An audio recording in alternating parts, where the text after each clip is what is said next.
கொடைக்கானலில் தற்போது மலர் கண்காட்சி நடைபெற்று வருகிறது. சாரல் மழையிலும் இயற்கை அழகினை பொதுமக்கள் ரசித்து வருகின்றனர். இதுகுறித்து நமது செய்தியாளர் செல்வராஜ் தரும் தகவல்களை காணலாம்.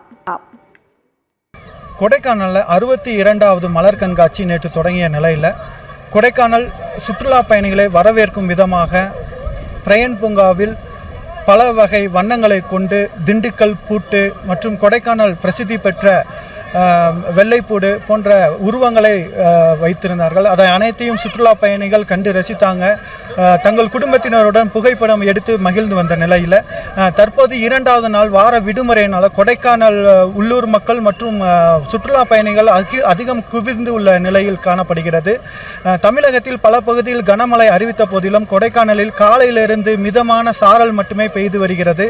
இருந்த போதிலும் சுற்றுலா பயணிகள் குடைபிடித்து மலர்களை கண்டு ரசித்தவாறு அப்பகுதியில் சென்று வருகின்றனர். மேலும் மாவட்ட நிர்வாகம் மற்றும் தோட்டக்கலைத்துறை சுற்றுலாத்துறை சார்பாக கலை நிகழ்ச்சிகள் வருகின்ற ஜூன் மாதம் 1ஆம் தேதி வரை நிகழ்த்தப்பட இருக்கிறது. அதனையும் சுற்றுலா பயணிகள் தங்கள் குடும்பத்துடன் மகிழ்ந்து நடக்கக்கூடியதான நடன போட்டிகளிலும் கலந்து கொண்டனர். அதே போல அவர்கள் சுற்றுலா பயணிகள் பங்கேற்கும் வகையில் கயிறு இழுத்தல் போட்டி, பானை உடைத்தல் போட்டி மற்றும் மியூசிக் சேர் போன்ற போட்டிகளை வைத்து சுற்றுலா பயணிகளை பங்கேற்கும் வகையில் வருகின்ற 1ஆம் தேதி வரை ஜூன் மாதம் 1ஆம் தேதி வரை நடைபெற இருக்கின்றது.